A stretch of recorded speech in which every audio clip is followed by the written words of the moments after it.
Mi reloj marca las 6:30 de la mañana. Este viejo reloj mecánico es el único en el que confío. Todos esos aparatos electrónicos modernos que mis hijos tienen entre manos no hacen más que mentir. Y ellos también mienten. Me levanto de la cama y cada movimiento va acompañado del crujido familiar de mis articulaciones. 78 años no son una broma. Me pongo una bata gastada y camino hacia el baño, tratando de mantener mis pasos lo más silenciosos posible. Aunque, ¿a quién pretendo engañar? Incluso si condujera mi motocicleta por el pasillo, Daniela y Carlos no se despertarían.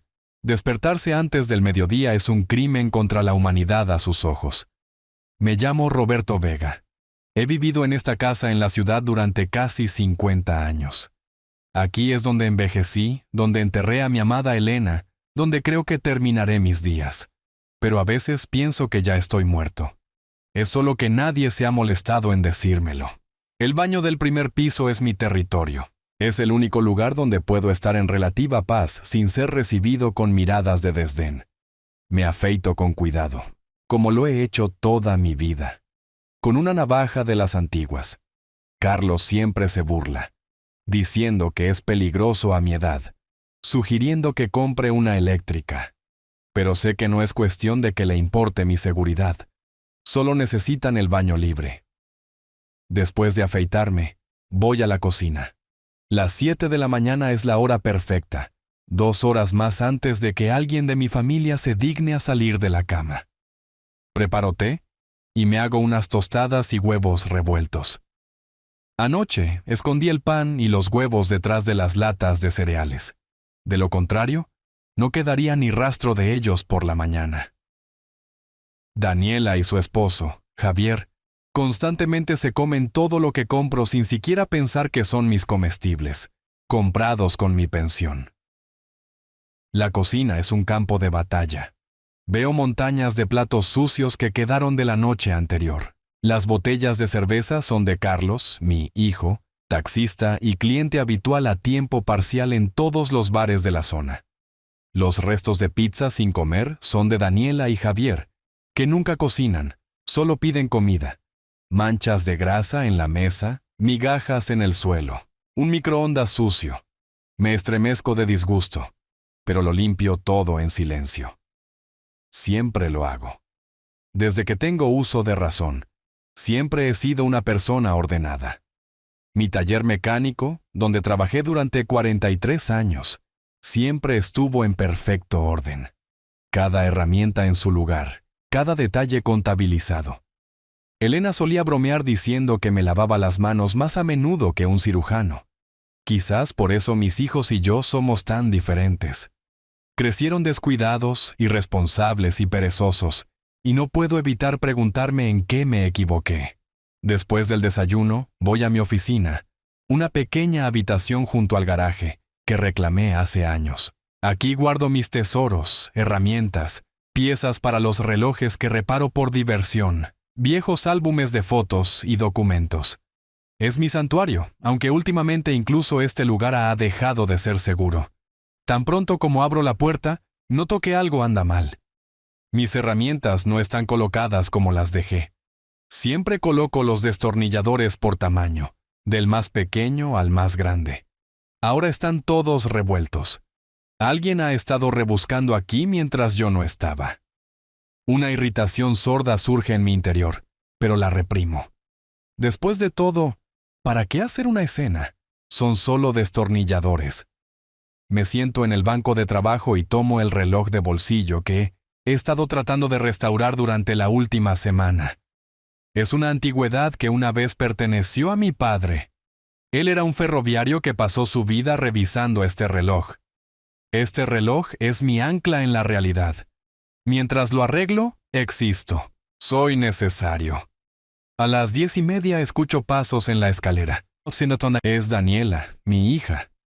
A sus 47 años, parece de 55, resultado de la perpetua insatisfacción con la vida y las dietas excesivas. Enfermera de formación, hace mucho que dejó de trabajar, prefiriendo quedarse en casa y quejarse de un dolor de espalda que nadie puede diagnosticar. Buenos días, digo al salir de la oficina. Daniela pasa de largo como si no me notara. Entra en la cocina, abre el refrigerador y resopla con descontento. No hay nada aquí otra vez. Papá, fuiste a la tienda ayer. Compré solo lo que necesitaba, respondo, sabiendo que estoy provocando un conflicto, pero no puedo evitarlo. Mi pensión no es suficiente para alimentar a mi familia.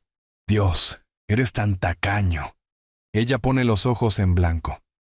Javier y yo apenas podemos llegar a fin de mes, y tú estás sentado sobre tu dinero como un dragón. No digo nada. No tiene sentido recordarle que su esposo es dueño de una tienda de repuestos de automóviles y se gana la vida decentemente, o que han estado viviendo en mi casa sin pagar alquiler durante 8 años, o que ella se compró un teléfono celular nuevo de $1,000 el mes pasado. Todas estas cosas las he dicho cientos de veces, y todo se ahoga en su indignación y acusaciones. Daniela se sirve una taza de café y se retira a la sala de estar, encendiendo la televisión a todo volumen. Vuelvo a mi oficina. El día ha comenzado como de costumbre. Al mediodía, Carlos se despierta. Mi hijo, que tiene 52 años, parece una versión desgastada de mí cuando era más joven. Los mismos pómulos, la misma nariz, pero todo parece borroso por años de bebida y decepción. Trabaja como taxista, aunque con sus habilidades podría haber sido ingeniero. Le sugerí que fuera a la universidad cuando era más joven. Se negó. Dijo que no quería trabajar por centavos como yo. Ahora trabaja por mucho menos y se bebe la mayor parte de lo que gana. «Hola, viejo», dice al pasar. Huele a alcohol y cigarrillos. «¿Tienes algo de comer?» «Mira en el refrigerador», le digo. «Pero no queda mucho. Mierda, siempre estás vacío». Cierra la puerta del refrigerador con rabia. «Daniela, ¿tienes algo comestible?» Así es como se comunican, a través de mí, pero no conmigo. Soy invisible en mi propia casa. Soy ignorado, evitado. Olvidan preguntarme si quiero algo, si necesito ayuda. Soy invisible, un fantasma, una molestia fastidiosa, un recordatorio de la inevitabilidad de la vejez. Después del almuerzo, cuando Carlos se va a trabajar y Daniela se va a la tienda, decido revisar mi dormitorio. Tengo la extraña sensación de que algo anda mal allí también. Y tengo razón. Mi dormitorio, al igual que mi oficina, es un lugar donde todo tiene su sitio. Sé dónde está cada cosa. Y ahora veo que el cajón de la cómoda donde guardo mis papeles no está completamente cerrado. Recuerdo claramente haberlo cerrado. Lo abro y me doy cuenta de que los papeles han sido reorganizados. No están en el orden en que los puse. Mis manos comienzan a temblar, pero no de miedo, sino de ira. Rebusco en el cajón, asegurándome de que todos los papeles estén allí. Seguros, papeles de la pensión, estados de cuenta bancarios, todo está allí. Pero algo sigue mal. Puedo sentirlo. De repente me doy cuenta y reviso el bolsillo secreto en el interior del cajón. Ahí es donde guardaba $500 para una emergencia. El dinero ha desaparecido. Me siento en la cama sintiendo que la sangre se me sube a la cara. ¿Cuál de ellos fue? ¿Daniela, Carlos o Javier, que llega a casa más tarde que todos y le gusta revisar si todo está bien? Esta no es la primera vez que algo desaparece. Hace un mes, desaparecieron mis gemelos. El regalo de 20º aniversario que me dio Elena. Antes de eso, desapareció una navaja antigua. Pensé que había olvidado dónde había puesto las cosas. Ahora me doy cuenta de que no era mi memoria. Por la noche, entra Javier. Alto, delgado, con una mirada perpetuamente cautelosa en sus ojos. No parece el típico vendedor de repuestos de automóviles. Demasiado bien arreglado, demasiado reservado. Nunca nos llevamos bien. Siempre me miró con desprecio, como si yo fuera un simple obrero indigno de su atención. Y ahora vive en mi casa, comiendo mi comida y probablemente robando mi dinero. «Buenas noches, Roberto», dice, colgando su abrigo en el pasillo. «¿Cómo se siente?» «Bien», respondo brevemente. ¿Pasa algo malo?» Me mira con fingida preocupación. Se ve preocupado. «Estoy bien. Me doy la vuelta y camino hacia la cocina. Durante la cena que preparo yo mismo sin que nadie más se ofrezca a ayudar, Daniela y Javier discuten sus planes para el fin de semana. Carlos todavía está en el trabajo. Volverá a medianoche cuando todos estén dormidos. Estamos pensando en ir a la costa el fin de semana, dice Daniela. Javier reservó una habitación de hotel. Bien, respondo, preguntándome si van a usar mi dinero robado para divertirse. ¿No se aburrirá solo?, pregunta Javier con la misma preocupación falsa. No, sacudo la cabeza. Estoy acostumbrado a estar solo. Intercambian miradas que no puedo descifrar. Algo está pasando, algo de lo que no sé. Están ocultando algo, planeando algo. Lo siento con todo mi ser. Después de la cena, regreso a mi oficina y cierro la puerta con llave. Aquí, entre mis herramientas y mi reloj, me siento seguro. Aquí puedo pensar, recordar, planificar. Pienso en Elena, mi esposa que murió hace 5 años. Ella siempre fue un amortiguador entre los niños y yo. Tenía un don para suavizar las cosas, para encontrar compromisos. Sin ella, nuestra familia se dividió en facciones en guerra. Los hijos contra mí, yo contra el mundo. ¿En qué me equivoqué? ¿Cuándo perdí el contacto con mis propios hijos? Tal vez trabajé demasiado duro. Tal vez fui demasiado estricto. O al contrario, no lo suficientemente estricto. Recuerdo que Elena decía, les das todo lo que piden, pero no les das lo que necesitan. ¿Qué quería decir? ¿Amor? ¿Atención? Siempre he creído que el amor se demuestra con acciones, no con palabras. Mantuve a mi familia, arreglé todo en la casa, enseñé a mis hijos habilidades prácticas. ¿No es suficiente? Ahora me doy cuenta de que no lo fue. Mis hijos necesitaban algo más que no pude o no quise darles. Y ahora es demasiado tarde. Somos extraños el uno para el otro, viviendo bajo el mismo techo por inercia y necesidad. Tomo la fotografía que siempre guardo en mi banco de trabajo. Estamos todos juntos, yo, Elena, la pequeña Daniela y Carlos. Estamos en la playa, todos sonriendo. Yo tenía 40 años en ese momento, lleno de vigor y confianza en el futuro. ¿Qué le pasó a ese hombre? ¿A dónde se fue esa familia? Guardo la foto y vuelvo a arreglar mi reloj. Es lo único que tiene sentido en este momento. Volver a armar lo que está roto, reconstruir lo que una vez funcionó. Si tan solo fuera así de fácil con la familia.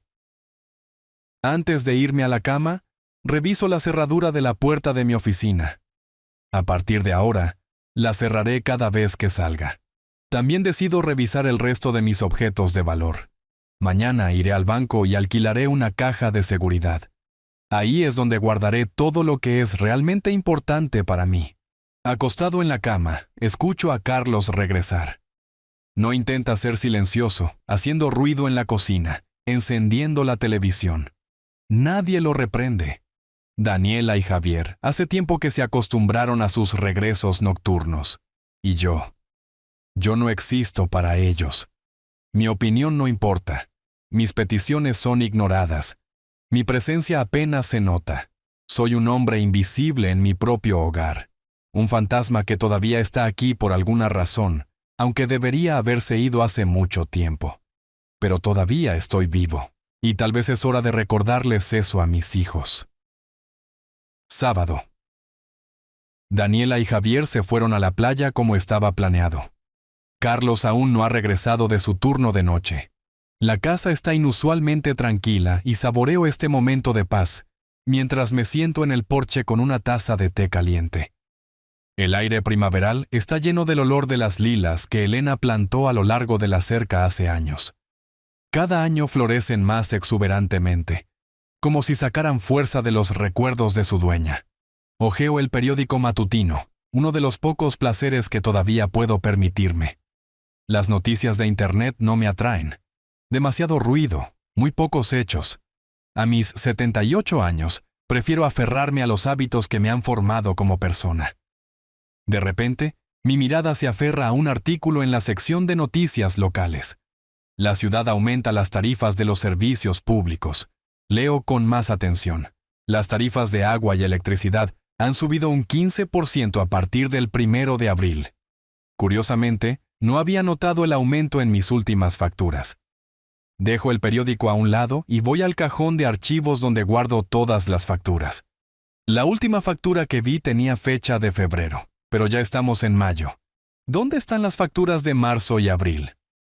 Daniela generalmente las pone en la mesa del pasillo, alegando que las paga con su propio dinero, para no molestarme con tales trivialidades. Siempre me opuse a esto, pero ella insistió en que era su contribución al hogar. Ahora me doy cuenta de que debería verificar si las facturas están realmente pagadas. Decido llamar a la compañía de servicios públicos. Encuentro el número en la guía telefónica, otro hábito arcaico del que mis hijos se burlan. Marco el número, me presento y pregunto sobre el estado de las facturas. Señor Vega, tiene 3 meses pendientes en su cuenta, dice la mujer al otro lado de la línea. El monto total es de $832.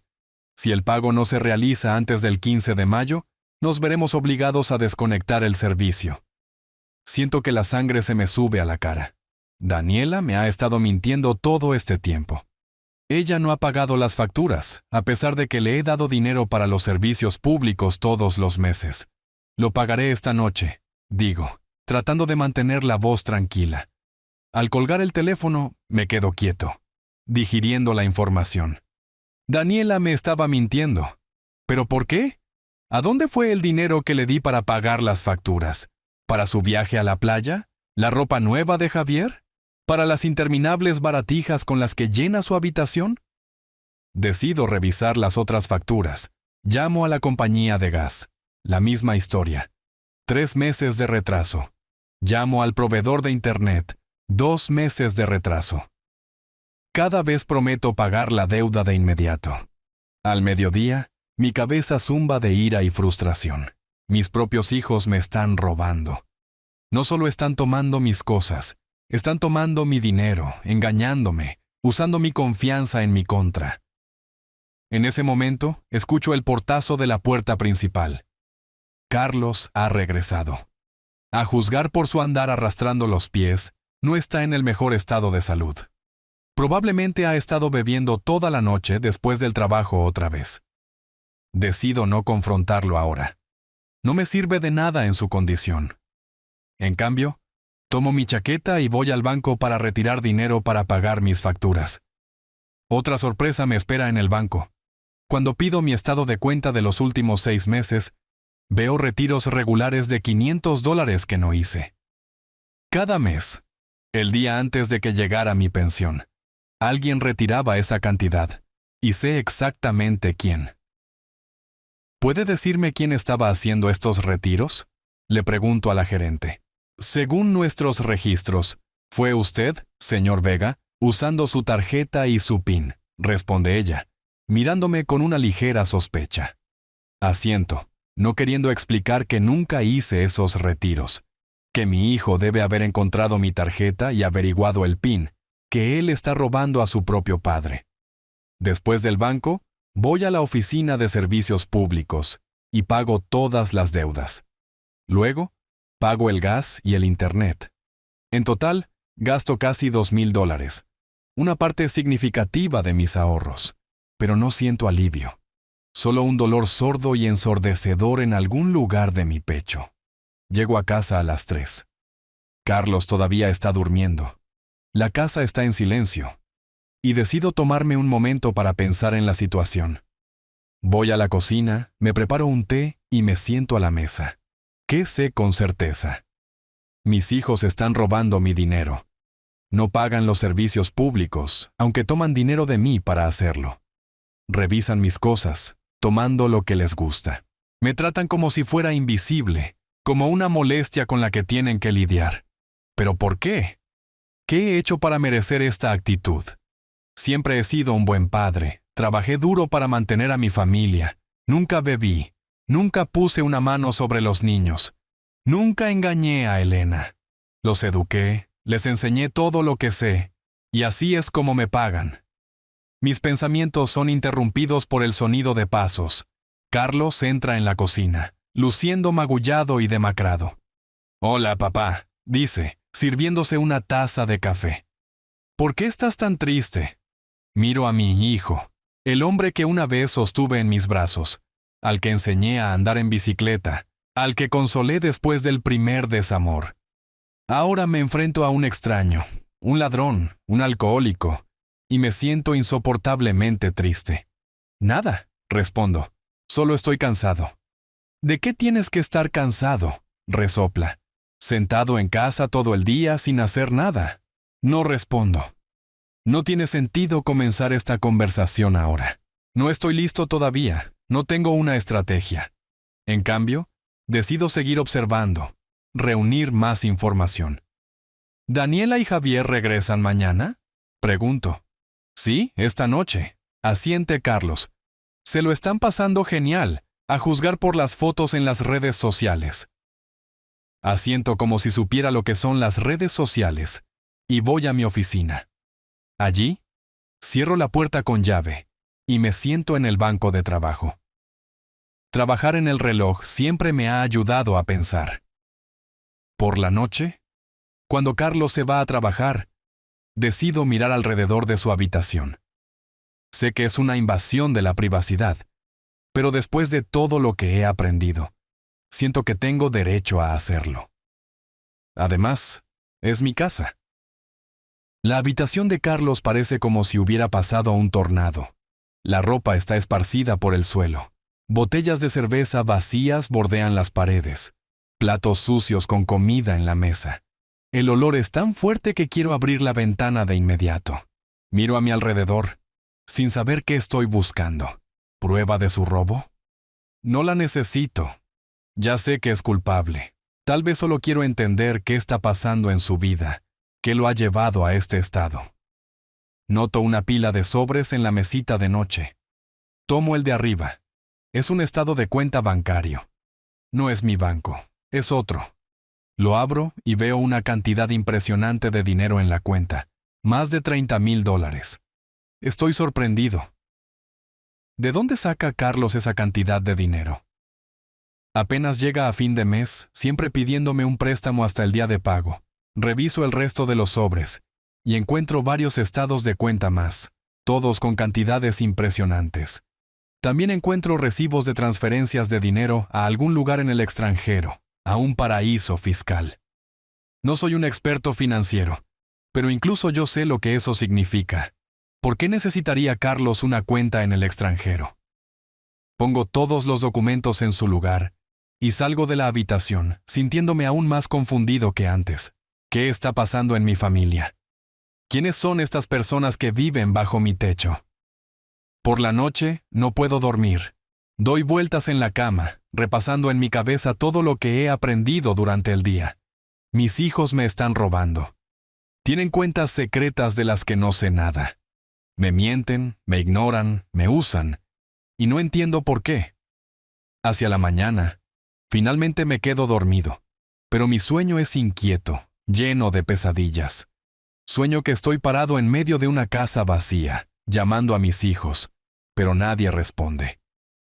Voy de habitación en habitación, pero todo está vacío. Entonces me doy cuenta de que la casa no solo está vacía, está abandonada.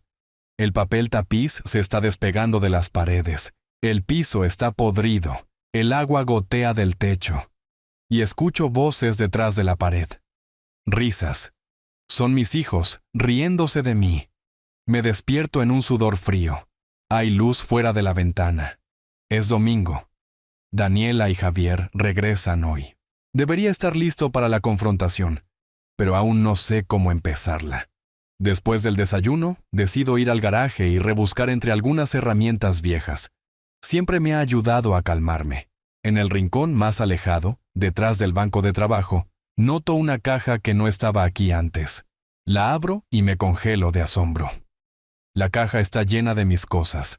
Un reloj que pensé que se había perdido, los gemelos de Elena, una navaja, una vieja colección de monedas que he coleccionado toda mi vida. Todo lo que ha desaparecido a lo largo de los años está apilado aquí como en una caja fuerte. ¿Pero por qué? ¿Por qué robaría Carlos mis cosas solo para esconderlas en el garaje? ¿Es esto alguna forma retorcida de control? o iba a venderlas pero no tuvo tiempo. Decido poner las cosas donde pertenecen. Que piense que no noté nada. Por ahora. Por la noche, Daniela y Javier regresan. Se ven descansados y satisfechos. Daniela incluso me trae un recuerdo. Un imán de nevera con una vista de la playa. Un gesto tan barato, casi insultante a la luz de lo que ahora sé. ¿Cómo estuvo el viaje? Pregunto, tratando de sonar interesado. Genial, exclama Daniela. El hotel era increíble, justo en la playa y el restaurante. Papá, deberías haber visto las langostas. Asiento, pensando en cuántos servicios públicos podrían cubrirse con el costo de esas langostas. Muy feliz por ustedes, digo. Y me retiro a mi habitación. Más tarde esa noche, cuando voy a la cocina a buscar té, escucho una conversación apagada en la sala de estar. Daniela y Javier no me han notado.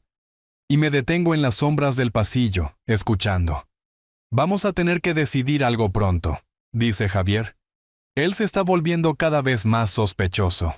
Lo sé, responde Daniela, pero aún no es el momento. Tenemos que esperar hasta que todo el papeleo esté listo. ¿Qué papeleo? Solo envíalo a un asilo y terminemos con esto. Me congelo, temeroso de moverme para no revelar mi presencia. No es tan fácil, suspiró Daniela. Necesitamos su consentimiento o un dictamen médico de que es incompetente, y él todavía no ha perdido la cabeza del todo. Entonces, compra ese informe. Javier está claramente molesto. Conoces a los médicos, págale a alguien. ¿De dónde va a salir el dinero?, le espetó Daniela. Apenas llegamos a fin de mes.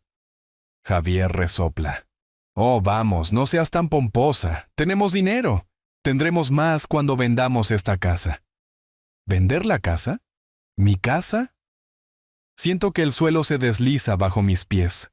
Planean meterme en un asilo, la casa que construí con mis propias manos, donde viví toda mi vida, donde enterré a mi esposa. Quieren quitarme todo lo que tengo. De cualquier manera, continúa Daniela, necesitamos proceder con precaución. Si se da cuenta de lo que estamos planeando, podría reescribir el testamento. Después de todo, la casa está a su nombre. ¿Qué pasa con Carlos?, pregunta Javier. ¿Él lo sabe? Por supuesto, responde Daniela. Obtendrá su parte cuando vendamos. Mientras tanto, puede seguir retirando dinero de la cuenta de su padre. Es bueno en eso, el viejo ni siquiera se ha dado cuenta. No puedo escuchar más. Regreso silenciosamente a mi habitación, cierro la puerta y me siento en la cama. Estoy temblando de ira y resentimiento. Mis propios hijos planean deshacerse de mí como si fuera basura. Están robando mi dinero, mintiéndome a la cara, preparando el terreno para mi destierro de mi propio hogar.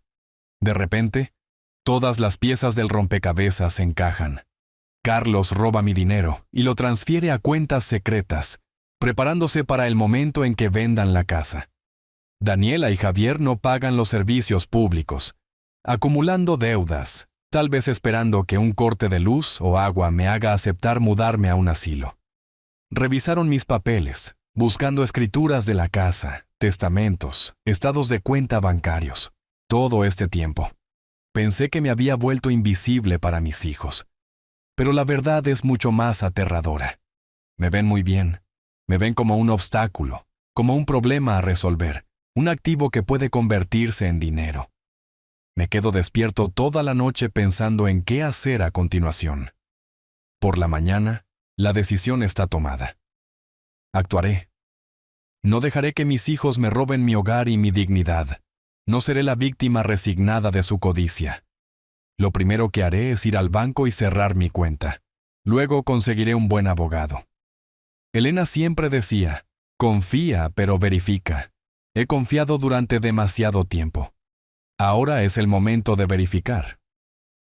Al amanecer me levanto, me visto y salgo de la casa sin desayunar. Nadie nota mi partida. Todos siguen durmiendo. Camino por la calle, respirando el aire fresco de la mañana, sintiendo que la determinación me llena con cada paso. La ciudad me saludó con frío y niebla flotando sobre las calles desiertas. Camino hacia el banco. sintiendo cada paso doloroso en mis rodillas. Pero ese dolor físico no era nada comparado con el dolor que plagaba mi alma. 78 años de vida, y a esto había llegado, traicionado por mis propios hijos, a quienes había criado, amado, y para quienes había construido un futuro. El banco abría a las 9, y tenía otra media hora. Fui a un pequeño café al otro lado de la calle y pedí café y huevos revueltos. Una camarera anciana de mi edad me sonrió comprensivamente, como si reconociera en mis ojos un reflejo de su destino. «¿Mañana difícil, señor?», preguntó, sirviendo café. «Una vida difícil», respondí, y ella asintió comprensivamente, sin exigir una explicación. A las 9:05, ya estaba sentado frente al gerente del banco, un joven llamado Mateo, con el cabello impecablemente peinado y una mirada de educada indiferencia. «¿Qué puedo hacer por usted, señor Vega? Quiero cerrar mi cuenta y transferir todo mi dinero a una nueva», dije con firmeza. «Y quiero que solo yo tenga acceso a esa cuenta. Sin tarjetas extra, sin poderes notariales, nada». Mateo levantó ligeramente las cejas, pero mantuvo su ecuanimidad profesional. «Por supuesto, señor. ¿Puedo preguntar el motivo?» «Emergencia familiar», respondí secamente. «Y necesito un estado de cuenta de todas las transacciones del último año, cada retiro, cada transferencia». Mientras Mateo hacía el papeleo, yo reflexionaba sobre los siguientes pasos. Cerrar la cuenta es solo el comienzo. Necesito un abogado que se especialice en derecho familiar y bienes raíces. Y necesito verificar todos los papeles de la casa, asegurándome de que todavía soy el dueño absoluto.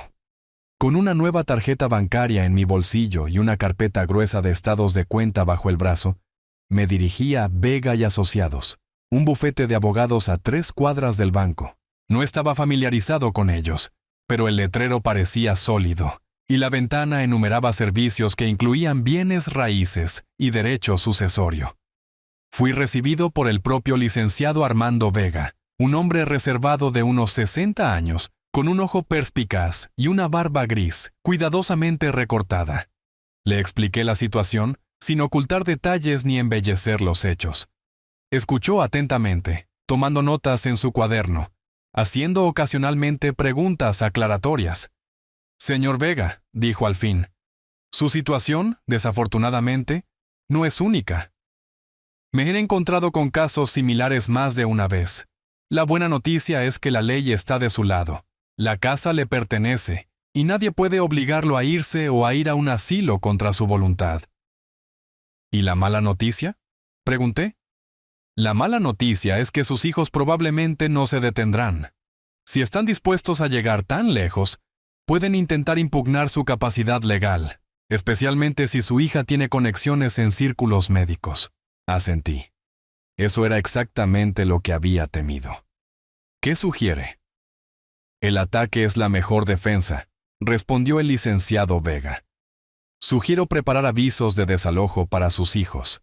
Usted, como propietario, tiene derecho a decidir quién vivirá en su casa. Al mismo tiempo, podemos actualizar su testamento para proteger sus bienes».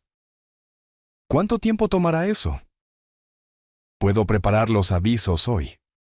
En cuanto al desalojo, por ley se les debe dar al menos 30 días. He estado pensando.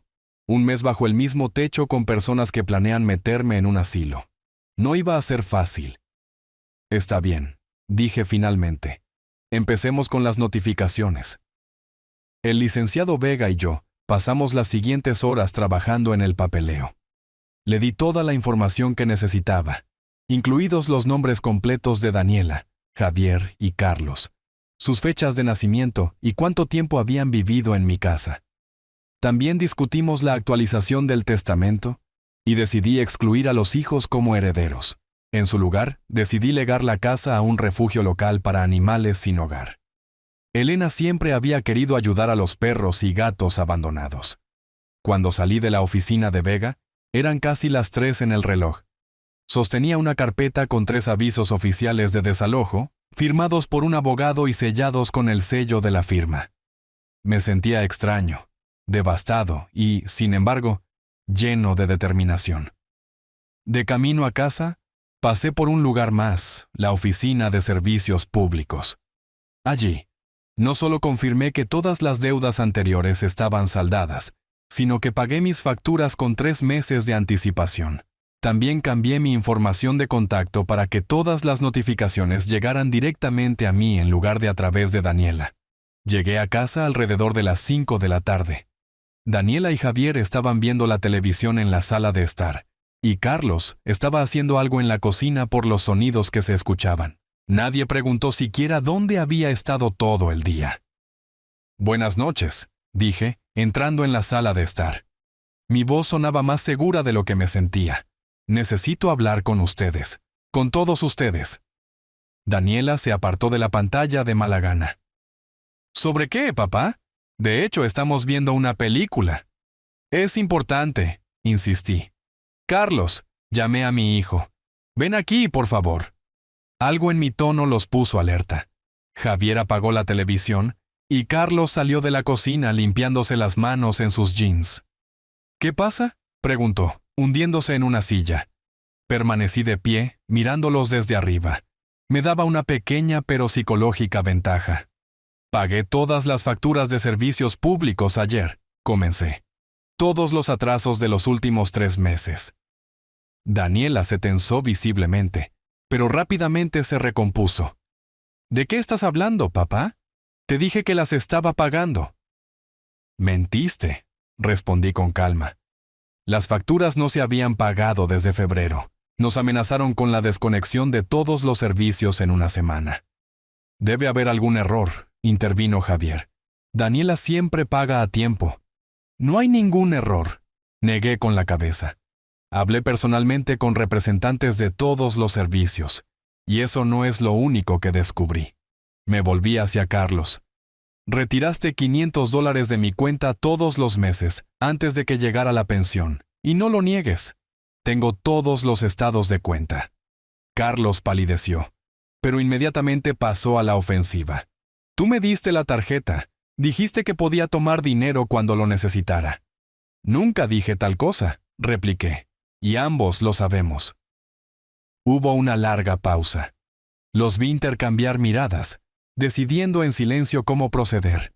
Finalmente, Daniela se enderezó en el sofá. «Está bien, papá. Puede haber habido algún malentendido sobre el pago de las facturas. Lo arreglaré. Y Carlos te devolverá el dinero, ¿verdad, Carlos?» Carlos murmuró algo ininteligible. «Pero no es solo eso», continué. «También sé sobre sus planes de enviarme a un asilo». Ahora, Daniela también estaba pálida. Javier, por otro lado, se estaba poniendo rojo, con el cuello manchado. «¿Quién te dijo eso?» Daniela estaba indignada. «Es absurdo». «Escuché su conversación anoche», dije, hasta la última palabra. «Sobre cómo van a comprar mi certificado médico de incapacidad. Sobre cómo planean vender mi casa y dividir el dinero». Hubo un silencio opresivo. Podía verlos pensando frenéticamente en sus próximas palabras, tratando de encontrar una salida a la situación. «Papá», dijo finalmente Daniela, con voz suave, casi cariñosa. «Entendiste mal. Discutimos lo del asilo, pero solo porque estamos preocupados por ti. Vives solo en esta casa grande». «No vivo solo», interrumpí. «Todos ustedes viven aquí, en mi propiedad, usando mi electricidad, mi agua, mi internet. Comen mi comida, gastan mi dinero y, sin embargo, planean deshacerse de mí». «Papá, estás exagerando», intervino Carlos. «Nadie planea deshacerse de ti. Eres nuestro padre y te queremos». Esas palabras, dichas con falsa sinceridad, fueron la gota que colmó el vaso. ¿Me quieren? No pude contener una risa amarga. Me ignoran, me roban, me mienten a la cara. ¿Es a eso a lo que llaman amor? Escucha, viejo. Javier se levantó del sofá con voz dura. Te estás pasando de la raya. Toleramos tus rarezas, tus quejas, tu paranoia. Nos preocupamos por ti, aunque no haces nada para facilitarnos la vida. Preocuparse. Di un paso hacia él. Han vivido en mi casa gratis durante 8 años. No he visto ni un centavo de alquiler de su parte, ni una sola palabra de agradecimiento. Me tratan como una molestia, como un trasto viejo del que deberían deshacerse. «¡Porque lo eres!», gritó Daniela con el rostro contorsionado por la ira. «Siempre has sido un padre terrible, siempre trabajando. Nunca tuviste tiempo para nosotros, y ahora te haces la víctima». «Trabajé para que pudieran tener una vida decente», argumenté, sintiendo una ola de ira surgir dentro de mí. «Para que pudieran tener una educación, un techo sobre su cabeza, comida en la mesa». «No necesitábamos tu techo y tu comida», gritó Daniela.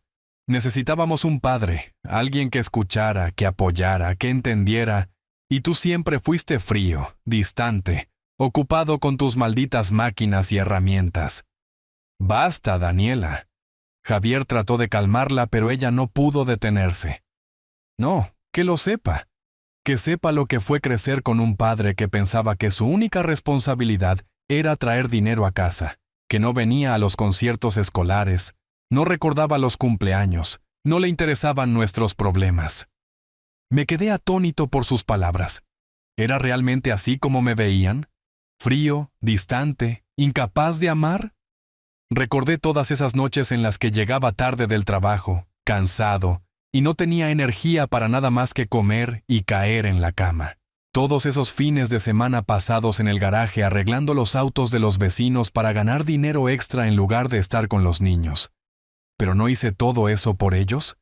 ¿No quería que tuvieran más oportunidades de las que yo tuve? «Si he sido un padre tan terrible», dije en voz baja, «¿por qué están aquí? ¿Por qué viven en mi casa, comen mi comida, gastan mi dinero?» «Porque no tenemos a dónde más ir», gritó Carlos, saltando de su silla. «¿Crees que elegiríamos vivir contigo si tuviéramos otra opción? Preferiría dormir debajo de un puente». «¿Así que no me quieren?», pregunté. «Solo quieren mi casa, mi dinero». «Sí», gritó Daniela. «Maldita sea, sí. No te necesitamos. Nunca te necesitamos. Solo tu dinero.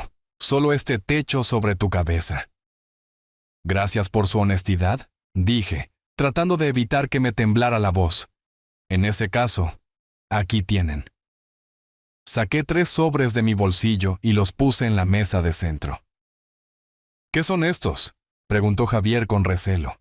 «Avisos de desalojo», respondí. «Tienen 30 días para mudarse». Hubo un silencio atónito por un segundo, y luego todos hablaron al mismo tiempo. «No puedes hacer esto», gritó Daniela. «Esta es nuestra casa», le hizo eco Carlos. «Esta es mi casa», dije con firmeza, «y ya no los quiero aquí». Javier agarró uno de los sobres, lo abrió y revisó el contenido. ¿Es esto algún tipo de broma? Me arrojó los papeles a la cara. ¿Crees que vamos a tomar esto en serio? Los avisos son legalmente vinculantes, respondí. Si no se mudan dentro de 30 días, los demandaré. No te atreverías. Daniela saltó del sofá y se acercó tanto a mí que pude sentir su aliento en mi cara. Somos tus hijos, tu sangre. Dejaron de ser mis hijos en el momento en que decidieron meterme en un asilo y vender mi casa, respondí, sin retroceder un paso. ¡Fuera!, gritó ella, empujándome en el pecho. «Fuera de esta habitación, viejo miserable e inútil. Nadie te amó nunca, ni siquiera tu madre. Solo te toleraba». Sus palabras dolieron más que cualquier empujón físico. «Elena, ¿ella simplemente me soportó todos estos años? ¡Fuera!», gritaba Carlos ahora. «Ya no te necesitamos. Gracias por todo. Ahora vete». Me estaban empujando fuera de la habitación, gritando, insultándome. Javier se quedó atrás, con el rostro contorsionado por el desprecio. «Te arrepentirás de esto, viejo», dijo en voz baja, para que solo yo pudiera escucharlo. «Te vas a arrepentir». Salí de la sala de estar, sintiendo que me temblaban las rodillas. Detrás de mí, podía escuchar sus voces, enojadas, indignadas, asustadas. No creían que realmente los desalojaría. Pensaron que era un engaño, un último intento desesperado del viejo por mantener el control. Pero yo no estaba engañando. Los avisos eran reales, legalmente vinculantes. Tenían 30 días para encontrar un nuevo lugar para vivir, y yo no iba a echarme atrás. En mi habitación, me senté en mi cama, sintiéndome de repente terriblemente cansado. Los eventos del día, la confrontación emocional, todo me había quitado las últimas fuerzas, pero sabía que había hecho lo correcto. Por primera vez en años, actué con decisión en defensa de mí mismo y de mis posesiones. Podía escucharlos seguir gritando en la sala de estar, discutiendo la situación, planeando una respuesta.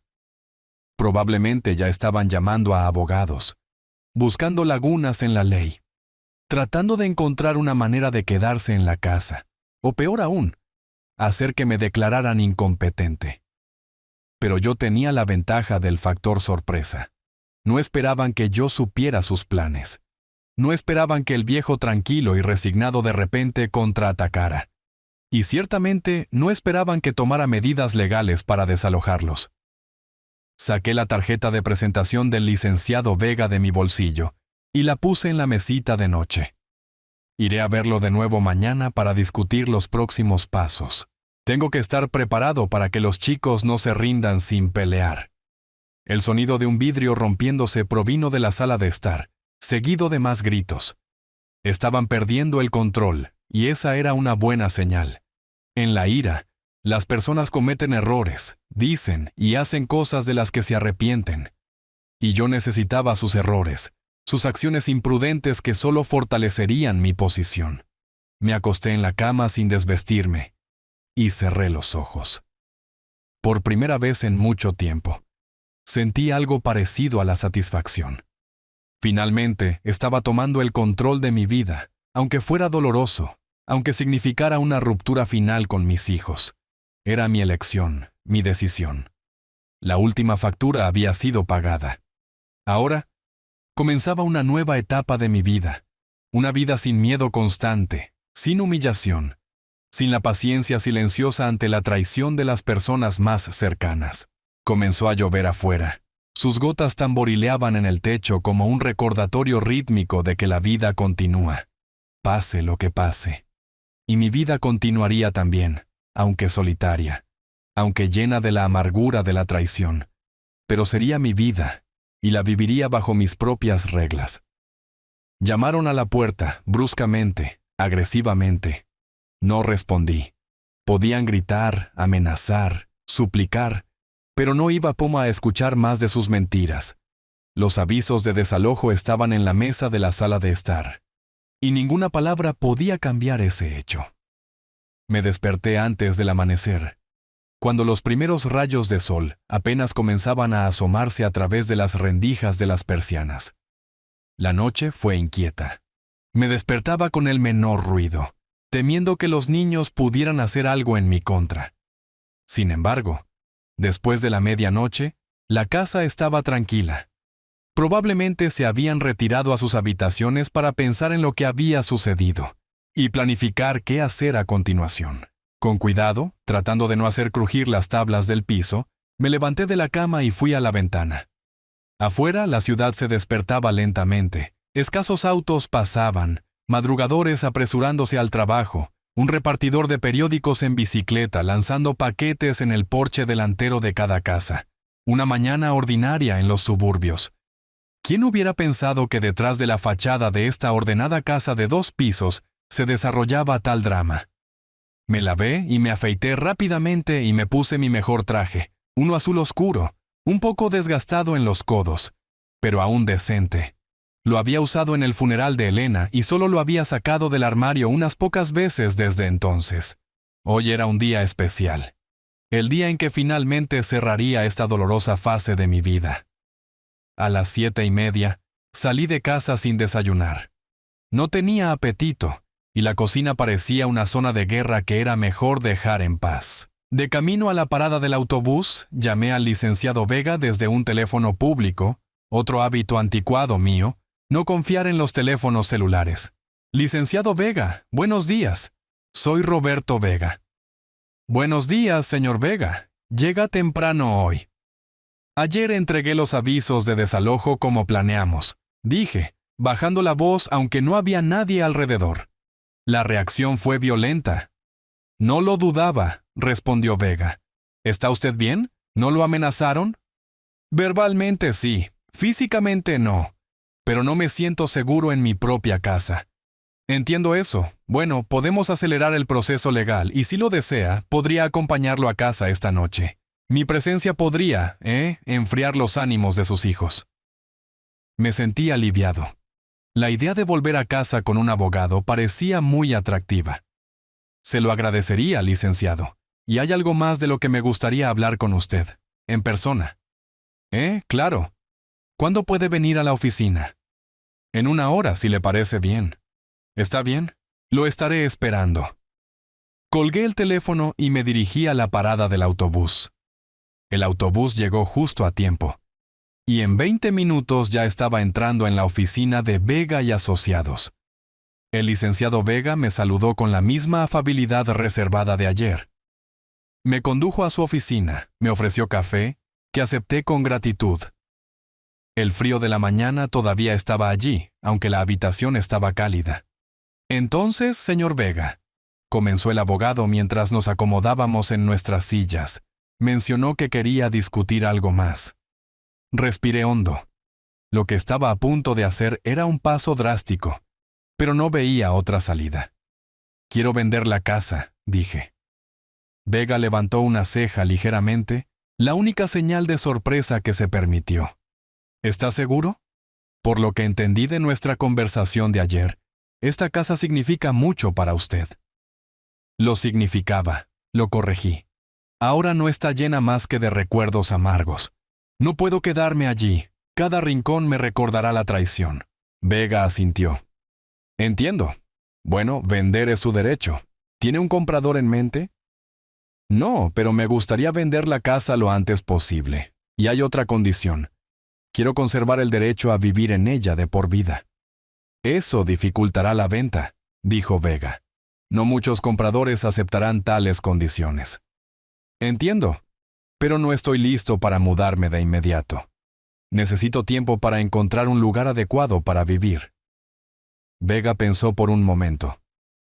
Hay una opción, dijo al fin. Tengo un cliente, Desarrollo River Hill. Están comprando propiedades en su vecindario para un gran proyecto.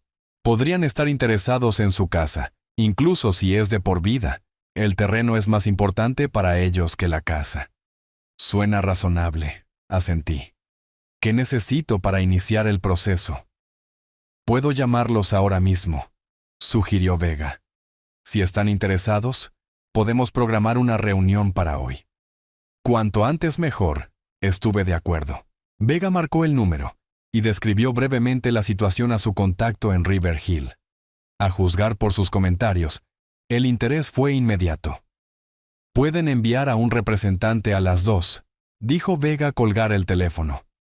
Eso nos da tiempo para actualizar su testamento y preparar todos los documentos necesarios para una posible venta. Durante las siguientes horas, Vega y yo trabajamos en el papeleo. Excluí oficialmente a Daniela y Carlos como herederos, nombrando en su lugar al refugio de animales sin hogar como el único beneficiario. También preparamos un acuerdo de preventa que incluía una cláusula para que yo viviera en la casa de por vida. A las 2 en punto, llegó una representante de River Hill, una mujer enérgica de unos 40 años llamada Mariana. Revisó rápidamente el papeleo, hizo algunas preguntas sobre la condición de la casa y la ubicación, y luego hizo una oferta que superó mis expectativas. $450,000 incluyendo su residencia vitalicia, dijo. Eso está por debajo del valor de mercado, dada su condición, pero creo que es un precio justo. Miré a Vega, quien asintió levemente. Estoy de acuerdo, dije. Genial, sonrió Mariana. Prepararé todo el papeleo necesario y me pondré en contacto con el licenciado Vega lo antes posible. Si todo va bien, deberíamos poder cerrar el trato la próxima semana. Después de que ella se fue, me volví hacia Vega. Hay algo más, dije. El dinero de la venta. Quiero donarlo a una organización benéfica, la misma que está en el testamento. Vega me miró con cierta sorpresa. ¿Estás seguro? Es una suma considerable, que podría proporcionarle una vida cómoda. Tengo una pensión, respondí, y unos pequeños ahorros. Tengo suficiente. Y este dinero, no quiero que los niños piensen que pueden conseguirlo de alguna manera. Quiero que sepan que no obtendrán ni la casa ni el dinero. Nunca. Vega asintió. Entiendo. Prepararé todos los documentos necesarios. Y ahora, miró su reloj. Creo que es hora de que visitemos a sus hijos. Salimos de la oficina a las 3.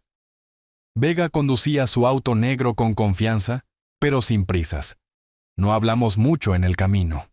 Cada uno de nosotros estaba absorto en sus propios pensamientos. Pensé en cómo reaccionarían Daniela y Carlos cuando descubrieran que no solo los estaba desalojando, sino desheredándolos y vendiendo la casa. ¿Sería eso demasiado duro? Podría serlo. Pero, ¿no fue cruel planear enviarme a un asilo contra mi voluntad?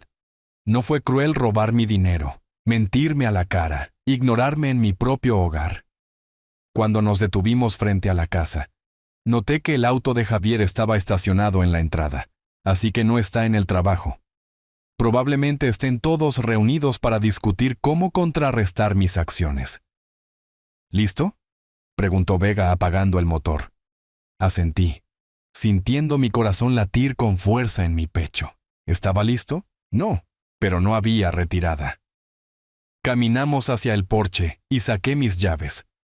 Pero antes de que pudiera poner la llave en la cerradura, la puerta se abrió de golpe. Javier estaba allí, con el rostro tenso. «Finalmente», dijo. «¿Quién es este?» «Licenciado Armando Vega», se presentó mi abogado. «Abogado del señor Vega». Javier le lanzó una mirada fría. «Entren. Todos están esperando». Entramos en la sala de estar donde Daniela y Carlos estaban sentados en el sofá. No se veían bien, pálidos, con ojeras. También deben haber tenido una noche de insomnio. «Hola», dijo Vega. «Represento al señor Vega en asuntos relacionados con su patrimonio y herencia». «No necesitamos formalidades», dijo Daniela. «Papá, ¿realmente trajiste a un abogado? Somos familia. Podemos resolver esto entre nosotros». «Ya no», respondí. «Después de lo que estaban planeando hacer, ya no somos familia». «Papá, escucha», intervino Carlos. «Exageramos anoche, dijimos algo que no queríamos decir. Sabes cómo es en el calor de una discusión». «Lo sé», asentí. «En el calor de una pelea, la gente a menudo dice verdades que normalmente no diría». Vega tosió. «Si me permiten, me gustaría aclarar el lado legal del asunto», dijo, sacando una carpeta de documentos de su maletín. «El señor Vega les ha entregado avisos de desalojo que cumplen plenamente con la ley. Tienen 30 días para desalojar las instalaciones. No vamos a ir a ninguna parte», dijo Javier. «Esta casa es nuestro hogar. Hemos vivido aquí durante años». «Como invitados», replicó Vega. «La casa pertenece exclusivamente al señor Vega. Aquí están los documentos que prueban su propiedad». Puso copias de las escrituras sobre la mesa. Daniela las agarró y las revisó rápidamente. «Está bien», dijo, dejando los papeles a un lado. «Digamos que eres el dueño de la casa, papá, pero somos tus hijos. No puedes simplemente echarnos a la calle». «Puedo», respondí, «y lo haré. Pero eso no es todo. Señor Vega, por favor continúe». Vega sacó otro documento. Hace un mes, el señor Vega actualizó su testamento. La nueva versión excluye a sus hijos, Daniela y Carlos Vega. El refugio Nueva Esperanza, un refugio para animales sin hogar, fue designado como el único beneficiario. Un silencio pesado flotó en la habitación. Carlos se puso aún más pálido, y Daniela apretó los puños tanto que sus nudillos se pusieron blancos. «No puedes hacer esto», susurró. «No es justo». «¿Es justo robar dinero de tu propio padre?», pregunté. «¿Es justo no pagar tus facturas mientras vives en la casa de otra persona? ¿Es justo planear enviar a una persona a un asilo contra su voluntad?» «Ya lo explicamos», intervino Javier. «Fue un malentendido. Nunca planeamos. No más mentiras, levanté la voz. Escuché su conversación, cada palabra. Comprar un informe médico, enviarlo a un asilo, vender la casa y dividir el dinero. Cada palabra, cada maldita palabra. Daniela se cubrió la cara con las manos. Carlos bajó la cabeza. Solo Javier se mantuvo erguido. Su rostro no mostraba más que una furia fría. Y eso no es todo. Continué, asintiendo a Vega. Él sacó el último documento. Hoy, el señor Vega entró en un acuerdo tentativo para vender la casa a Desarrollo River Hill. El trato se cerrará dentro de una semana. El señor Vega conserva el derecho a vivir en la casa de por vida, pero el desarrollador será el nuevo propietario. ¿Qué? Daniela levantó la vista con los ojos llenos de lágrimas. ¿Vendiste la casa? ¿Nuestra casa? Mi casa, corregí. Y sí, la vendí, por $450,000. Jesús, exhaló Carlos. Papá, ¿por qué? Podríamos haber llegado a un acuerdo. No quiero hacer más acuerdos con ustedes, dije. Han perdido mi confianza, para siempre. Está bien. Javier levantó las manos en un gesto conciliador. Digamos que vendiste la casa, pero el dinero. Eso es una fortuna. Podrías haberte comprado un apartamento y dividir el resto entre los hijos. Eso sería justo. Negué con la cabeza. Todavía no lo entienden. Estoy transfiriendo todo el dinero de la venta a una organización benéfica, la misma que figura en el testamento, el refugio de animales. Hubo un silencio sepulcral por un segundo, y luego Daniela se rió histéricamente. ¿Animales sin hogar? ¿Estás dando casi $500,000 a perros y gatos en lugar de a tus propios hijos? Al menos ellos estarán agradecidos, respondí, que es algo que no se puede decir de ustedes. Daniela saltó del sofá y corrió hacia mí, pero Vega se interpuso entre nosotros. Señora, no le recomendaría que hiciera nada que pudiera interpretarse como agresión, dijo con calma. Solo empeorará su situación. ¿Qué situación?, gritó ella. No tenemos una situación, no tenemos nada. Ese viejo bastardo egoísta nos ha robado todo. Nuestro hogar, nuestra herencia, nuestro futuro. Daniela, cálmate. Carlos trató de alejar a su hermana, pero ella arremetió. No, no me calmaré. Él no puede hacernos esto. No puede simplemente borrar todos esos años. Ustedes son los que los tacharon, dije en voz baja. Con sus acciones, sus actitudes, sus planes. Somos tus hijos. Daniela cayó de rodillas con la voz temblorosa. Papi, por favor. Cometimos un error, lo admitimos, pero no nos castigues tan duramente, por favor. Miré a mi hija, una mujer de 47 años arrodillada ante mí, y no sentí nada. Ni lástima, ni ira, ni satisfacción. Solo fatiga. Levántate, Daniela, dije. Esto es humillante. No me levantaré hasta que prometas cancelar todo esto. Sollozó. Por favor, papi. Somos tu familia. Ya no tengo familia, respondí. La decisión ha sido tomada y no está sujeta a revisión. Daniela levantó su rostro lloroso. Todo esto es por mamá, ¿verdad? ¿Estás haciendo esto porque nos amaba más que a ti? Porque estaba celoso de nuestra cercanía con ella. Sentí que algo se apretaba en mi pecho. Elena realmente era más cercana a los niños que yo. Ella sabía cómo conectar con ellos, cómo escuchar, entender, perdonar. Pero nunca envidié eso. Al contrario, me alegraba de que mis hijos tuvieran una madre así. No tiene nada que ver con su madre, dije. Solo tiene que ver con sus acciones y mi reacción a ellas. Tiene razón, Daniela, dijo Carlos de repente. Nos hemos buscado esto nosotros mismos. Solo pensábamos en nosotros mismos, en el dinero, en la casa, no en él. Daniela miró a su hermano con incredulidad. ¿Estás de su lado? Después de todo lo que ha hecho. No estoy del lado de nadie, respondió Carlos. Solo digo que nos lo merecíamos. Tal vez no un castigo tan duro, pero definitivamente algo. Javier, que había estado en silencio todo este tiempo, intervino de repente. Basta de este circo, dijo bruscamente. Daniela, levántate. No nos vamos a humillar delante de él. Caminó hacia su esposa y la ayudó a levantarse. ¿Sabes qué, Roberto? Continuó, mirándome directamente a los ojos. Haz lo que quieras. Vende la casa. Dale el dinero a los perros. Échanos a la calle. Pero recuerda, cuando estés ahí solo, enfermo e inútil, no vendremos. Cuando mueras, no habrá nadie para sostener tu mano. Morirás solo, tal como viviste. Prefiero morir solo que rodeado de personas que esperan que mueras para poder dividir la herencia, respondí. Javier frunció los labios en una mueca de desprecio. Vamos, Daniela. Tenemos que empezar a buscar un nuevo lugar para vivir. Se volvió hacia Carlos. ¿Vienes? Carlos vaciló, cambiando su mirada de mí a Javier y viceversa. Yo, no sé, dijo finalmente. Necesito pensar. Piensa rápido, dijo Javier. Tienes 30 días para mudarte, todos los tenemos. Tomó a Daniela del brazo y la sacó de la habitación. Los escuchamos subir las escaleras, el portazo de la puerta de su dormitorio. Carlos se quedó parado en medio de la sala de estar, luciendo perdido y vulnerable. Papá, comenzó, pero levanté la mano deteniéndolo. No, Carlos. Digas lo que digas, ahora no cambiará nada. Estabas en esto con ellos. Robaste mi dinero. Estuviste de acuerdo con sus planes de enviarme a un asilo. Eres tan culpable como ellos.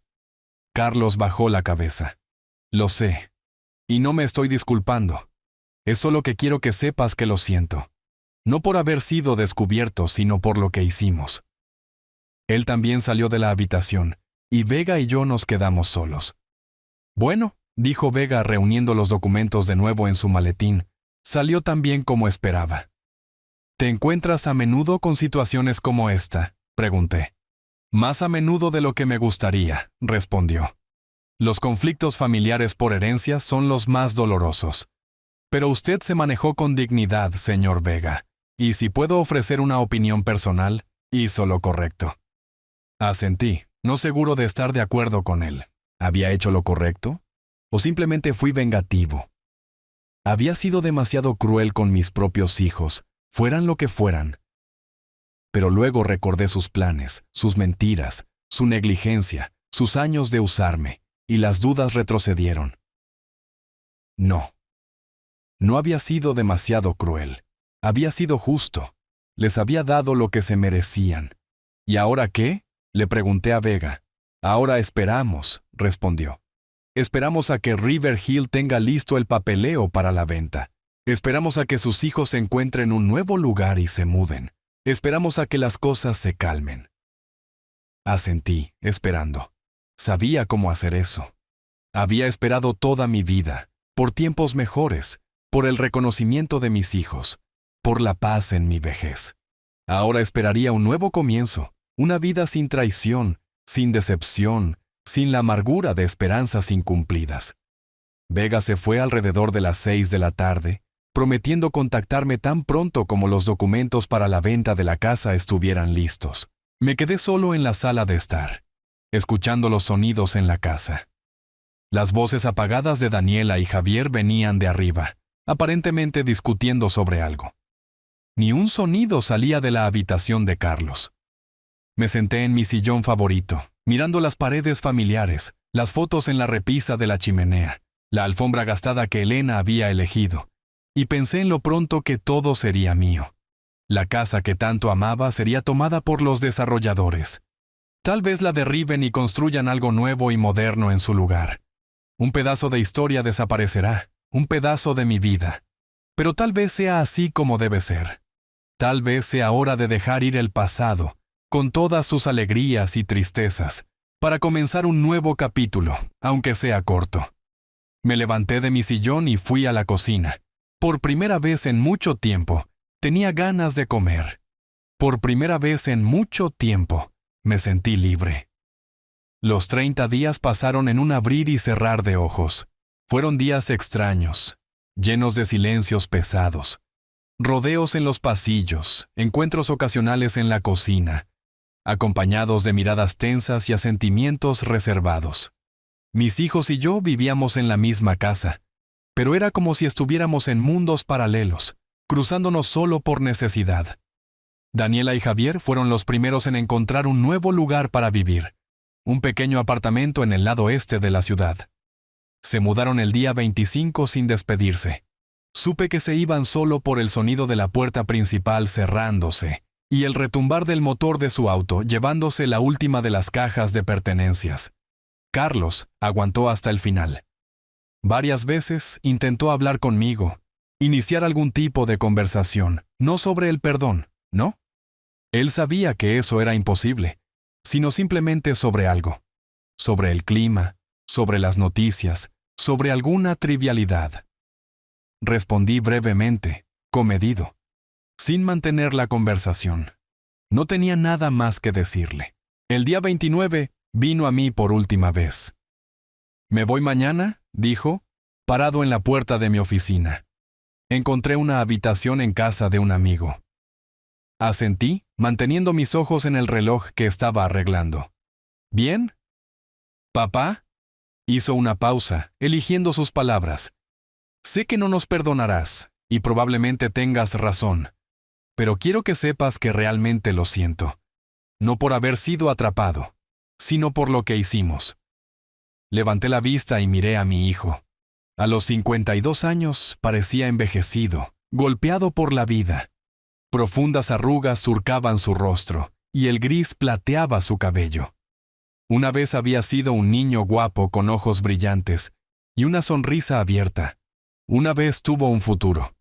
«Lo sé, Carlos», respondí, «y eso lo hace todo más triste». Él asintió, dándose cuenta de que eso era lo máximo que podía esperar. «Buena suerte», dijo en voz baja, y salió de la habitación.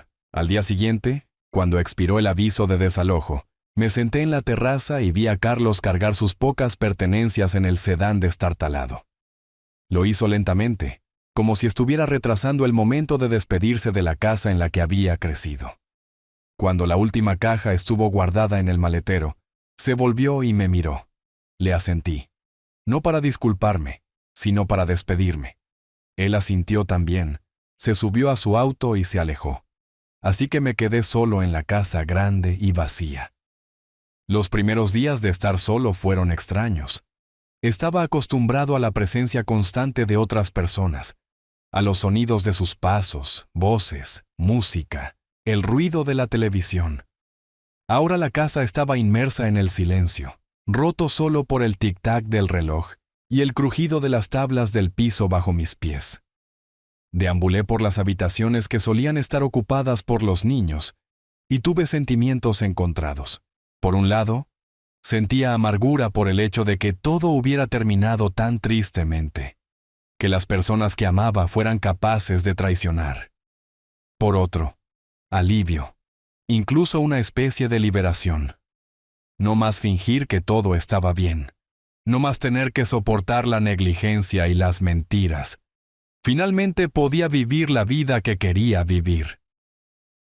En el cuarto día de mi soledad, sonó el timbre. El licenciado Vega estaba en el umbral con una carpeta de archivos. «Buenas tardes, señor Vega», dijo. «Estoy aquí para decirle que el trato con Desarrollo River Hill está cerrado. Aquí está su copia del contrato y un cheque por la transferencia a la organización benéfica». Lo invité a pasar y nos sentamos en la sala de estar.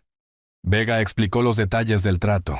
Confirmó que mi derecho a vivir de por vida estaba en el contrato y que el dinero ya había sido transferido al refugio de animales sin hogar. «Sabe», dijo terminando la parte oficial. «La directora del refugio estaba muy conmovida por su donación. Me pidió que le dijera que gracias a usted podrán ampliar las instalaciones, comprar nuevos equipos y salvar a muchos más animales». Asentí, sintiéndome extrañamente satisfecho. Al menos mi dinero iría a una buena causa. ¿Y qué pasa con la casa después de...? Vacilé, no queriendo decir, después de que muera. Después del final de su residencia vitalicia, terminó Vega Contacto. River Hill planea demoler la casa y construir parte de un nuevo complejo residencial, pero eso falta mucho.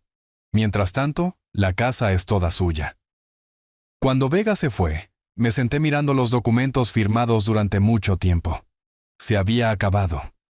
La casa ya no me pertenecía, aunque podía vivir en ella por el resto de mi vida. A los niños ya no se les permitía cruzar el umbral de la casa. El testamento fue cambiado. El dinero fue transferido. Todos los lazos fueron cortados. Un sentimiento extraño se apoderó de mí. No dolor, no alegría, sino algo intermedio, como si hubiera cerrado una puerta pesada y girado la llave, cortando una parte de mi vida, una parte dolorosa, pero aún mía. Me desperté a la mañana siguiente con una claridad de pensamiento inusual. Sabía lo que quería hacer a continuación. La habitación de Carlos, la más luminosa de la casa, con ventanas orientadas al este, era perfecta para un taller. Siempre había soñado con una habitación espaciosa donde pudiera reparar relojes, un pasatiempo de mucho tiempo que se había convertido en una verdadera pasión después de la jubilación. Pasé el día moviendo herramientas y piezas de mi pequeña oficina al nuevo taller. Instalé bancos de trabajo, ajusté las luces y organicé cajas de piezas. Este trabajo físico me ayudó a no pensar en el vacío de la casa, las relaciones rotas, el futuro incierto. Por la noche, el taller estaba listo. Estaba sentado en el banco de trabajo principal, admirando el resultado de mis labores cuando escuché un golpe en la puerta. ¿Había decidido regresar uno de los niños? Mi corazón se encogió ante el pensamiento. No estaba listo para otra confrontación. Pero en el umbral estaba un hombre mayor desconocido, de mi edad, con una barba gris cuidadosamente recortada y ojos perspicaces detrás de unas gafas anticuadas. «Buenas noches», dijo. «Mi nombre es don Andrés. Soy su vecino de enfrente, número 17. Estreché la mano tendida. «Roberto Vega, me disculpo por no haberme presentado antes». «Oh, solo me mudé hace 3 semanas», dijo Andrés con un movimiento de su mano. «Compré la casa a los Thompson cuando decidieron mudarse al sur». Asentí. La familia Thompson había vivido enfrente durante años, pero rara vez hablábamos entre nosotros. Eran mucho más jóvenes, con niños pequeños, siempre con prisa. Noté que estaba solo, continuó Andrés. Pensé que tal vez le vendría bien algo de compañía en la cena. Hice lasaña, demasiada para una persona. ¿Vacilé? Había pasado mucho tiempo desde que alguien me invitaba a cenar, y no estaba acostumbrado a las interacciones sociales. Pero había algo en este hombre que me atraía. Tal vez su franqueza, tal vez su tranquila confianza. «Sería un placer», respondí finalmente. «Deme un minuto para arreglarme». La casa de Andrés era lo opuesto a la mía. Luminosa, moderna, minimalista. Estanterías de libros ocupaban toda una pared en la sala de estar, y en la esquina había un tocadiscos antiguo con una colección de discos de vinilo. «¿Le gusta la música?», pregunté, mirando los lomos de los discos. «Jazz, sobre todo», respondió Andrés, poniendo la lasaña en la mesa. «Pero hay algo de música clásica y rock and roll de los 60. ¿Y usted?». «Honestamente, hace mucho tiempo que no escucho música», admití. «Solía amar a Frank Sinatra y Nat King Cole». «Oh, tengo a ambos», se animó Andrés. «Escuchémoslos en la cena». Así, al sonido de Sinatra cantando a mi manera, comimos lasaña, que resultó ser excelente, y hablamos. Andrés era un profesor de literatura jubilado, que se mudó a la ciudad después de que su esposa murió para estar más cerca de su hermano, su único pariente vivo. «¿Y su familia?», preguntó mientras pasábamos al postre, un pastel de manzana comprado en la panadería de la esquina. Vacilé, sin saber cuánto contar. «Es una historia complicada», respondí finalmente. «Tengo 2 hijos, pero ya no nos hablamos». Andrés asintió, sin mostrar sorpresa o curiosidad. «Las relaciones familiares a menudo pueden ser difíciles», dijo, «especialmente a medida que envejecemos, cuando todos siguen su propio camino». Su tacto y comprensión fueron reconfortantes, y de repente le conté toda la historia, la negligencia de los niños, sus planes de enviarme a un asilo, mi decisión de desalojarlos y vender la casa. Andrés escuchó atentamente, sin interrumpir ni juzgar. «Fue duro pero justo», dijo cuando terminé. La traición de los seres queridos es la herida más dolorosa, y no siempre tienes que poner la otra mejilla. Sus palabras fueron extrañamente reconfortantes. Por primera vez en mucho tiempo, no sentí la necesidad de justificar mi decisión, de explicarla o defenderla. Cuando llegué a casa alrededor de las 11 de la noche, me sentí diferente, no tan solo, no tan perdido. Era como si esta cena inesperada con un extraño que se había convertido casi en un amigo en una noche, hubiera abierto algún tipo de puerta a una nueva vida.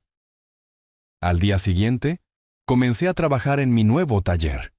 Había acumulado varios relojes antiguos que necesitaban reparación. Algunos los había comprado en mercados de pulgas, otros me los dieron conocidos que sabían de mi pasatiempo. Cada reloj era un desafío para mí, un misterio por resolver. ¿Por qué se detuvieron? ¿Qué se rompió en su mecanismo? ¿Cómo devolverlo a la vida? Trabajar con el reloj me calmaba. Me daba una sensación de control y satisfacción. Cada pieza reparada, cada movimiento restaurado de los engranajes, traía una pequeña victoria. Y al final, el placer especial del sonido del tic-tac, de saber que había devuelto a la vida algo que se pensaba que estaba irremediablemente roto. Una semana después, Andrés me invitó a cenar de nuevo. Y unos días después, fuimos juntos a un mercado de pulgas en una ciudad vecina. Él buscaba libros raros. Yo buscaba relojes antiguos y piezas. Pasamos un día entero rebuscando en cajas polvorientas, hablando con vendedores, regateando y compartiendo nuestros hallazgos. Fue divertido. Una palabra que hace mucho tiempo desapareció de mi vocabulario. A finales de mayo, decidí visitar el refugio de animales sin hogar al que había donado el dinero de la venta de mi casa. Era un edificio pequeño en las afueras de la ciudad, con un patio espacioso donde los perros podían correr y jugar. La directora del refugio, una enérgica mujer de mediana edad llamada señora Beatriz, me recibió con genuina alegría. Señor Vega, finalmente puedo agradecerle en persona. Me estrechó la mano con tal entusiasmo que temí por mis viejos huesos. Su donación es un verdadero milagro para nosotros. Ya hemos comenzado a renovar y ampliar las instalaciones. ¿Le gustaría verlo? Me llevó por el refugio, mostrándome las mejoras ya realizadas y los planes para el futuro.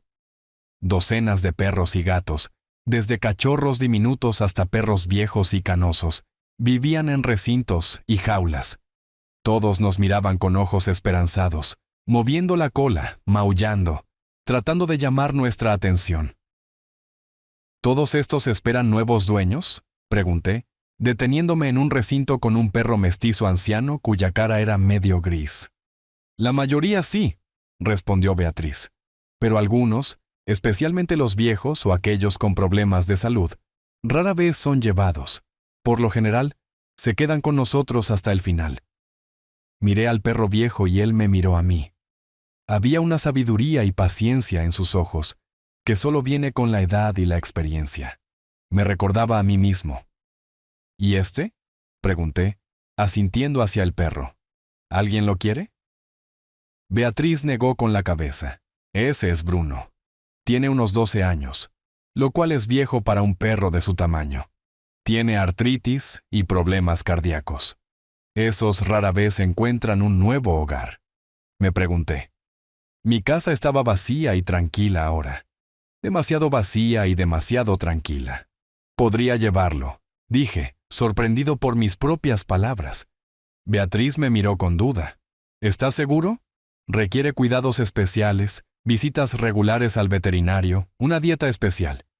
Tengo suficiente tiempo y energía para cuidar de él, respondí. Y parecíamos entendernos. Así apareció Bruno en mi vida. Un perro tranquilo y sosegado con un hocico canoso y ojos sabios. No exigía mucha atención, no hacía ruido, no creaba problemas. Simplemente estaba allí, acostado a mis pies cuando estaba trabajando en el reloj, tomando el sol en la terraza, roncando silenciosamente por la noche junto a mi cama. Con la llegada de Bruno, la casa ya no parecía vacía. Había vida en ella de nuevo, aunque no vida humana. A veces, Mirando al perro dormido, pensaba en la extraña ironía del destino. Había desheredado a mis propios hijos a favor de un refugio de animales sin hogar. Y ahora uno de esos animales estaba más cerca de mí que mi propia sangre. A mediados del verano había establecido cierto ritmo de vida. Un paseo con Bruno por la mañana, lento y pausado dada nuestra artritis compartida. Luego trabajo en el taller con los relojes. Por la tarde, leer los libros que Andrés me había prestado, o el nuevo número de la revista de relojes antiguos a la que me suscribí. Por la noche, a veces cenaba con Andrés, a veces una noche tranquila en casa con Bruno y la televisión. Era una vida sencilla, sin drama ni conflicto, sin traición ni decepción, una vida donde finalmente podía ser yo mismo sin tratar de conformarme a las expectativas o demandas de nadie más. Una noche, sentado en la terraza con Andrés y viendo la puesta de sol, le pregunté, ¿nunca te arrepientes del pasado, de las decisiones que has tomado? Andrés vaciló, acariciándose la barba. ¿Yo? A veces. Pero no de las decisiones, sino del tiempo que perdí en preocupaciones inútiles, en tratar de complacer a aquellos que no lo apreciaban. Años gastados persiguiendo los sueños de otras personas en lugar de los míos. Asentí, dándose cuenta de lo que estaba hablando. ¿Sabes?, continuó Andrés, hay una técnica en la literatura llamada anagnórisis, un momento de realización, una epifanía cuando el héroe de repente se da cuenta de la verdad sobre sí mismo o sobre los demás. Este momento es a menudo doloroso, pero necesario para el crecimiento y el cambio. Creo que sobreviviste a tu anagnórisis, Roberto, y saliste de ella más fuerte. Nunca he sido muy bueno con los términos literarios, pero entendí lo que estaba diciendo. Sí, había experimentado una epifanía dolorosa, viendo la verdad sobre mis hijos, sobre mí mismo, sobre nuestra supuesta familia, y esa epifanía, amarga como fue, me liberó. No me arrepiento, dije, y era verdad. No me arrepiento de saber la verdad. No me arrepiento de actuar con decisión. Lo único que lamento son los años perdidos en una relación que nunca fue real. Bruno, que estaba acostado a mis pies, levantó la cabeza y la apoyó en mi rodilla como buscando apoyo. Acaricié su hocico gris. Pero ahora tenía una nueva vida, no una perfecta, no lo que había imaginado que sería la vejez, pero real, la mía propia. Andrés levantó su vaso de limonada. Por una nueva vida, Roberto. Por la honestidad contigo mismo y con los demás. Por el coraje de ser tú mismo, incluso si eso significa estar solo. Levanté mi vaso y chocamos las copas. Por una nueva vida, repetí, mirando hacia la puesta de sol que teñía el cielo de la ciudad en tonos de oro y púrpura. La vida continuaba, no como esperaba, no como planeaba, pero tal vez exactamente como necesitaba que fuera. Una vida para mí mismo, sin compromisos ni fingimientos.